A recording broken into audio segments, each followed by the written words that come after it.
इसको ग्राह्य करता हूँ। दूसरी सूचना श्री मनोज कुमार पारस।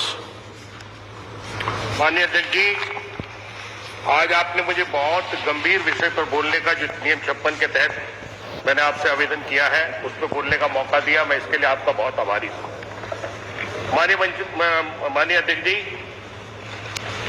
आज मानव जाति के लिए जंगली जानवर जैसे सुअर, शेर, लेपर्ड आदि उनकी जान के एक तरह से बिल्कुल दुश्मन और उस जाति के पर्याय बन चुके हैं।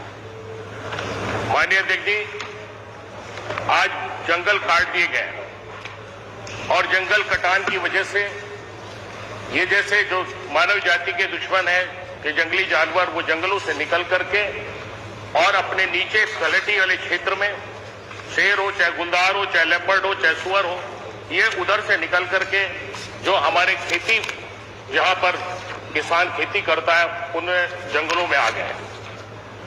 और उन जंगलों में आने की वजह से अभी एक तत्कालीन घटना जिस मेरे जनपद बिजनौर की, जिसका मैं खास तौर से जिक्र करना चाहूंगा कि 2 अगस्त की मेरे विधानसभा क्षेत्र सिकंदरपुर के निवासी ग्राम ब्रह्मपाल सिंह को अपने खेत में काम करते हुए एक गुलदार ने इतना बुरी तरह फाड़ दिया कि अगर आप उसका फोटो देखेंगे तो शायद आप भी देख करके घबरा जाएंगे कि पूरा सीना और यहां से ऊपर का हिस्सा खा लिया। माननीय अध्यक्ष जी, आज जनपद बिजनौर में, खासतौर से बिजनौर में ये स्थिति है कि आज बच्चे स्कूल नहीं जाना चाह रहे, स्कूल बंद कर दिए गए। स्कूल को कहीं शिफ्ट कर दिया जाए कि यहां से हटा करके दूसरी जगह शिफ्ट कर दो। आज किसान अगर अपनी खेती करने, खेती के काम से अपने खेत पर जाना चाहता है तो वहां पर पहले से ही जो उन खेतों में इतनी बड़ी तादाद में गुलदार और ये जंगली जानवर इकट्ठा हो गए हैं कि उसकी जान पर हमला करके उसकी जान ले लेते हैं। आज वो मजबूर, पहले से ही किसान मजबूर था, पहले छुट्टा जानवरों ने उसकी खेती को बर्बाद कर दिया। अगर उनको निकालने के लिए वो अपने खेतों में जाता है तो जंगली जानवर उसकी जान ले लेते हैं। आज ये परिस्थितियां बन गई है कि किसान अपनी खेती छोड़ने को मजबूर है। हमारे विधानसभा क्षेत्र में जनपद बिजनौर के चाहे नजेबाद क्षेत्र हो, चाहे बड़ापुर क्षेत्र हो, चाहे नजेबाद के बराबर में लगा हुआ बिजनौर हो, चांदपुर हो, इस तरफ से जितने क्षेत्र लगे हैं, आज अगर बिजली भी खराब हो जाती है तो लाइनमैन 2-2 दिन तक लाइन ठीक करने नहीं जाते कि वहां गुलदार बैठा होगा। और अभी का वाकया छपा है पेपरों में, रोज मेरे ख्याल से कोई सा ऐसा पेपर जो जनपद बिजनौर या पश्चिम से छपता हो जिसमें गुलदार का जिक्र ना आता हो, जंगली जानवरों का जिक्र ना आता हो। 3 घंटे लाइनमैन खंबे पर बैठे रहे और नीचे गुलदार रहा और लाइनमैन खंबे पर बैठकर अपनी जान बचानी थी। और इस तरह एक नहीं, इसी 4-5 महीने में जनपद बिजनौर में 14 लोगों को जान से मार दिया, 14 लोगों को गुलदार ने खा लिया। आज स्थिति, परिस्थिति इतनी विषम हो गई है कि आज हमारे यहां कि अगर कोई किसान खाद डालने अपने खेत में जाना चाहता है तो उसे मजदूरी के नाम पे, चारा लेना चाहता है, मजदूरी के नाम पे एक पहले कोई गनमैन को मजदूर करता है, दूसरा कोई पंछी भाले वाला करता है, तीसरा कोई ढोल बजाने वाला करता है जिससे कि आवाज तेज हो जाए, जंगली जानवर भाग जाए, और 4-5 लोगों को और लेकर के जाके तब कहीं खाद डालने का काम करता है। ऐसी परिस्थिति में, इतनी महंगाई के दौर में 5-5, 6-6, 7-7, 8-8, 10-10 लोगों की मजदूरी देकर के कैसे किसान अपना जीवन यापन करेगा। इसलिए माननीय अध्यक्ष जी, आपके माध्यम से हमारे बिजनौर में अभी इन 5-6 दिनों में 14 लोगों को, जिनका मैं क्रमवार आपको जिक्र करना चाहता हूं कि 2 मार्च 2023 को नेटौर के ग्राम बल्ला शेरपुर में एक मासूम बच्ची को मार दिया। 17 फरवरी 2023 को एक 14 साल की बच्ची को मार दिया। 18 मार्च को नगीना ग्राम काजीवाला में एक महिला मिथिलेश को जो चारा लेने गई थी उसको फाड़ दिया। 19 अप्रैल 2023 को अफजलगढ़ के ग्राम सिर्फ वासनचंद में एक तुगलक तुंगल सैनी थे, उनको मार दिया। 5 अप्रैल 2023 को रेहड़ के ग्राम उदयपुर चांदपुर के मासूम मरसी को मार दिया। इसी तरह 25 अप्रैल 2023 को ग्राम मूसापुर में मासूम खुशी को मार दिया। 7 अप्रैल और 26 अप्रैल 2023 को सुबह घूमने निकले एक नवयुवक को राहुल को मार दिया। 21 जून को अफजलगढ़ के ग्राम मोहम्मदपुर राजौरी कमलेश देवी को फाड़ दिया। 22 जून रेहड़ गांव मछमार में 10 वर्षीय बच्ची को फाड़ दिया। 17 जुलाई को कोतवाली देहात के ग्राम मखवाड़े का जिक्र में गुड्डी देवी को मार दिया। इस तरह 14 लोगों को 4-5 महीने में मार दिया और सैकड़ों लोगों को घायल कर दिया। और पशुओं की तो गिनती नहीं, क्योंकि जब उसे भोजन नहीं मिल रहा तो वो गांव की तरफ, बस्तियों की तरफ कूच करने लगा। और आज गांव में जो जंगली जो पालतू जानवर रहते हैं, उनको सैकड़ों जानवरों को, हजारों जानवरों की तादाद में उनको उठा करके इस गुलदार ने मारने का काम किया। और ये हमारे जनपद का एक मामला नहीं है। अभी पड़ोस के आप यहां से चलेंगे, आप बलरामपुर से, बलरामपुर हो, लखीमपुर हो, खीरी हो, पीलीभीत हो, दूसरे प्रदेश का जिक्र यहां नहीं किया जाता है, लेकिन फिर भी मैं कह रहा हूं कि बराबर में आपके रुद्रपुर, नैनीताल, खटीमा जो पहाड़ से, जंगलात से लगा हुआ क्षेत्र है, इसी तरह बिजनौर पहुंच जाएंगे, अफजलगढ़, बिजनौर, नगीना, नजीबाबाद, चांदपुर, बिजनौर, मुजफ्फरनगर, मेरठ, इन सारे जनपदों में आतंक का पर्याय बन चुका है और मानव जाति का दुश्मन बन चुका है गुलदार। इसलिए मैं आपसे मांग करना चाहता हूं कि आज इस मानव जाति के दुश्मन को, जो खास तौर से लेपर्ड के नाम से जाना जा रहा है, इसको जब भोजन नहीं मिल रहा तो इसने पूरे गन्ना क्षेत्र में अपनी बेल्ट को, क्योंकि गन्ना क्षेत्र और जो जंगलात में जो घास होती है, पहले वहां पर रहते थे, लेकिन वहां से निकलकर गन्ना क्षेत्र में आ गए तो गन्ने को इसने अपना घर समझ लिया। एक बार में जो इसकी फीमेल है वो 4-4, 6-6 बच्चे देती है, साल में 2 बार बच्चे देती है। आज की तारीख में सरकारी आंकड़ों के अनुसार बिजनौर में 300 लेपर्ड, 300 गुलदार जीवित है। और हो सकता है उनकी संख्या कितनी होगी, अगर इस पर कोई रोक नहीं लगाई गई, कोई पाबंदी नहीं की गई, तो आने वाले समय में इनकी जनसंख्या इतनी हो जाएगी कि आम आदमी के लिए ये बिल्कुल जीना दुश्वार हो जाएगा। इसलिए मेरी आपसे मांग है कि इस तेंदुआ जाति को, जो संरक्षित जाति है, जो या तो इनको मारने का अनुमति दी जाए, लेकिन अगर संरक्षित करना है, इनको रोकना, इनको बचाना है, तो कम से कम जनपद बिजनौर में 600-700 पिंजरों की व्यवस्था करने का काम करें।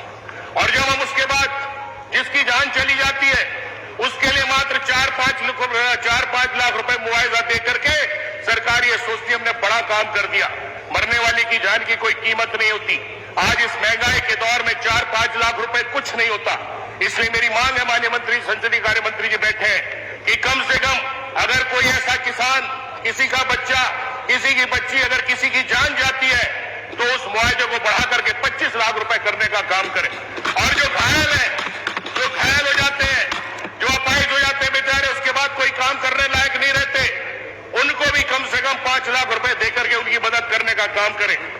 दूसरा आपसे ये भी कहना चाहता हूं कि शेरों या गुलदारों, इनको संरक्षक श्रेणी से अगर बाहर निकाल लिया जाए तो कम से कम गुलदार को बाहर निकाल करके और संरक्षित करने का कोई ऐसा उपाय सरकार करे जिससे कि मानव जाति के लिए खतरा बन चुके इस जंगली जानवर से मानव जाति को बचाया जा सके। आपसे इस निवेदन के साथ कि आप जब अगर कभी जान पर बनाती है किसान के या किसी ग्रामवासी के, शहरवासी के, तो उस समय अगर वो अपनी जान बचाने के लिए किसान लोग उसे मार दे जंगली जानवर को, तो कम से कम उन किसानों पर मुकदमे ना लिखे जाए। क्योंकि आज की तारीख में हम लोग पशु क्रूरता नियम के तहत एक चूहे को मारने की, अगर हमारे बदायूं में छपा था, पेपर में बदायूं की घटना है कि एक चूहे को मार दिया तो जज साहब ने उसे सजा कर दी। नोएडा में मार दिया तो उसे जज साहब ने सजा कर दी। तो एक चूहे को मारने की तो सजा हो सकती है, लेकिन मानव जाति को, अगर मानव जाति को मारा जा रहा है तो उन जानवरों के लिए हम क्या करेंगे? इसलिए आपसे मेरा अनुरोध है कि इसको गंभीरता से लेते हुए खासतौर से गुलदार जाति को संरक्षित प्रजाति से निकाल करके इसको मारने के आदेश दें या माननीय मंत्री जी, या आपसे। और इसमें इस तरह से सांड को भी जोड़ा जा सकता है, लेकिन सांड जो है वो छुट्टा जानवर है। सांड जो है वो जंगली जानवर नहीं है, लेकिन छुट्टा जानवर से भी आदमियों की जानें जा रही हैं और उनको भी 25 लाख रुपए का कम से कम मुआवजा देने का काम करें। इसलिए मान्यवर, आज मानव जाति के लिए जंगलों के कटान, उपरोक्त जंगली जानवरों के लिए जंगलों में पर्याप्त भोजन न मिलने की वजह से ये जानवर जंगलों से निकलने खेते में आ गए हैं और मानव जाति का दुश्मन बन गए हैं। आपका नाम मानव जाति के लिए लेपर्ड मानव रक्षा हेतु अमले विषय पर आपका ध्यान। धन्यवाद, आपका बहुत धन्यवाद। आपका नाम नहीं है, मैंने साइन नहीं किया, दिखाओ नोटिस, नोटिस दिखाइए, ऐसा ही एक नाम क्यों लिखा हो? माननीय अध्यक्ष जी, देखिए आदरणीय श्री मनोज कुमार पारिक द्वारा जो सूचना दी गई है उसके संबंध में मैं यही कहूँगा, बिजनौर जनपद का अमानगढ़ और नजीबाबाद का वन क्षेत्र उत्तराखंड की तराई के वनों में जिम कार्बेट और अमानगढ़ से लगा हुआ है, जिसमें साल, सागौन, मिश्रित प्रजातियों का सघन वन है। इन क्षेत्रों में बाघ, हाथी, तेंदुआ और लेपर्ड काफी संख्या में नहीं है। मनोज पारस वन्य जीव के आपसी प्रतिस्पर्धा के कारण भोजन के लिए तेंदुआ को वनों से बाहर गन्ने के खेतों में आना पड़ा। ये वाला जो बोला इन्होंने, किसी अन्य मांसाहारी जीव की उपलब्धता न होने के कारण भोजन के लिए प्रतिस्पर्धा का अभाव है, इसलिए वहाँ पे गुलदार काफी मात्रा में है। जनपद में बड़े पैमाने पर लगभग 60% कृषि भूमि पर गन्ने की फसल उगाए जाने व गन्ने के खेतों में गीदड़, सुअर, खरगोश आदि की पर्याप्त मात्रा में गुलदार को उपलब्ध हो जाते हैं। गन्ना तेंदुए के छिपने के लिए काफी उपयुक्त होने के कारण कृषि क्षेत्र में तेंदुआ की संख्या में वृद्धि हुई है और ये गन्ने के खेत जो हैं आम लोगों के गांवों के पास तक हैं। भारी वर्षा के कारण कृषि क्षेत्र में गुजरने वाले नदी, नाले व गन्ने के खेत जिनमें तेंदुआ प्रवास करता है में पानी भर जाने के फलस्वरूप तेंदुए का गांव के आसपास रजबाओं, चक रोडों व अन्य ऊंचे स्थानों पर जाने के लिए मजबूर होने के कारण यहाँ इनका मनुष्यों से टकराव हो जाता है। और ये बात बिल्कुल सही है कि यहाँ पर काफी लोगों की जनहानि हुई है। ये जगह है मेनली नगीना, धामपुर, नजीबाबाद। इस पूरे क्षेत्र को 12 हिस्सों में बांटा गया है। 12 टीमें बनाई गई हैं जो इसकी सघन वो कर रहे हैं। हम तेंदुआ को पकड़ने का पूरा प्रयास कर रहे हैं। इसी साल में 12 तेंदुए पकड़े गए थे। कल एक और पकड़ा गया है तेंदुआ जो कि केज में आया है। ये सब जो है खास तौर से 3 तहसीलें हैं, नगीना, धामपुर, नजीबाबाद, और यहाँ के लिए हमने 12 टीमें बनाई हैं और हर टीम में कंजर्वेटर फॉरेस्ट, डीएफओ, हमारे रेंजर्स और अधिकारी लगाए गए हैं। एक टीम में 20-20, 25-25 लोग लगाए गए हैं जो दिन रात सघन चेकिंग कर रहे हैं कि वहाँ पर किसी को कोई परेशानी ना हो। 5 पशु चिकित्सक लगाए गए हैं जो उन्हें निश्चेतन विधि से रेस्क्यू करने में मदद करें। तेंदुआ के मूवमेंट को ट्रैक करने के लिए WTI, wild life trust of India का भी सहयोग लिया जा रहा है। दुधवा टाइगर रिजर्व व कार्बेट रिजर्व से भी 4 हाथी मंगाए गए हैं जो इनको ट्रैक कर रहे हैं। विभिन्न स्थलों पे 40 ट्रैप केज लगाए गए हैं ताकि तेंदुओं को उन केज में पकड़ा जा सके। उपयुक्त स्थलों पर 33 कैमरा ट्रैप लगाए गए हैं जिनसे पता लग सके कि तेंदुआ कहाँ पर है। कुछ जगहों पे जहाँ पे ज्यादा इंसिडेंट हुए हैं मचान बांधकर उस पर बैठकर रेस्क्यू किए जा रहे हैं। 5 ड्रोन कैमरे लगाए गए हैं ताकि तेंदुओं का पता लग सके। इसमें एक ड्रोन कैमरा भी है क्योंकि पेड़ों के नीचे अगर कोई है तेंदुआ तो नहीं पता लग सकता जंगल के अंदर, लेकिन ड्रोन कैमरा ऐसा है जो कि अभी हाल में ही लगाया गया है कि पेड़ों के नीचे जंगल में है तो भी पता लग जाएगा कि कहाँ पर है। सूचना के आदान प्रदान हेतु प्रभागीय निर्देशक बिजनौर के कार्यालय में एक नियंत्रण कक्ष बनाया गया है। अंतर्राज्यीय समन्वय के लिए उत्तराखंड के समीपवर्ती वन प्रभाग के अधिकारियों से भी संयुक्त प्रयास किया जा रहा है। प्रभावित क्षेत्रों में टीमों द्वारा नियमित रात्रि गश्त की जा रही है। बचाव हेतु जन जागरूकता कार्यक्रम का आयोजन तथा प्रसार सामग्री का वितरण किया जा रहा है। वहाँ के प्रधानों को गांव के और लोगों से भी पूरी बात की जा रही है। उन्हें समझाया जा रहा है कि तेंदुआ है, इससे किस तरह से बचा जाए और शाम को अकेले दुकेले मत निकलो और अपने हाथ में डंडा रखो और ग्रुप में जाओ। ग्राम प्रधानों और जनप्रतिनिधियों से कहा गया है कि गांव वालों को बताएं कि तेंदुआ से किस तरह से बचाया जाए। जनहानि वाले गांव में 2 कर्मचारियों की नियमित ड्यूटी लगाई गई है।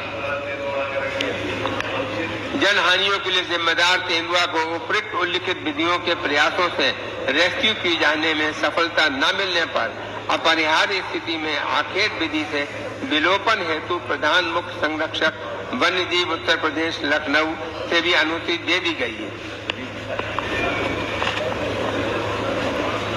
साथियों, मानव वन्य जीव संघर्ष की रोकथाम हेतु राज्य आपदा कार्यक्रम के अंतर्गत उस जगह पर हम जल्दी ही चैनलिंग और सोलर फेंसिंग के कार्य के लिए प्रोजेक्ट बना रहे हैं और वहां पे ताकि गुलदार से आम जनता को बचाया जा सके। जिला प्रशासन के साथ बैठक की जा रही है जिसमें गन्ना विभाग, कृषि, पंचायती राज, चिकित्सा, पशु चिकित्सा, पुलिस प्रशासन सबका सहयोग लिया जा रहा है ताकि आम जनता को गुलदार से बचाया जा सके।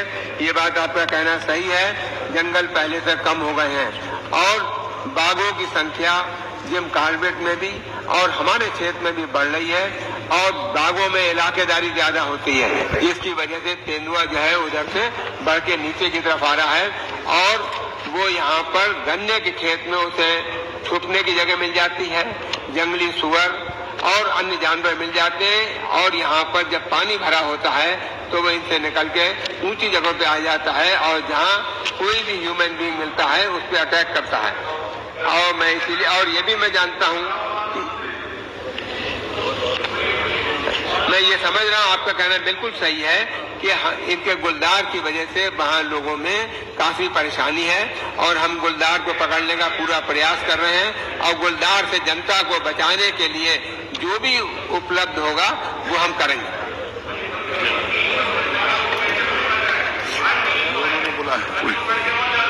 बताया ना उन्होंने, सब उसकी कार्रवाई कर रहे हैं। गुलदार के लिए कर रहे अब हो ना तभी होगा, आपने इसीलिए तो उठाया। जब कुछ नहीं होना था आप उठाते क्यों? कुछ हो रहा है तभी तो उठाया आपने।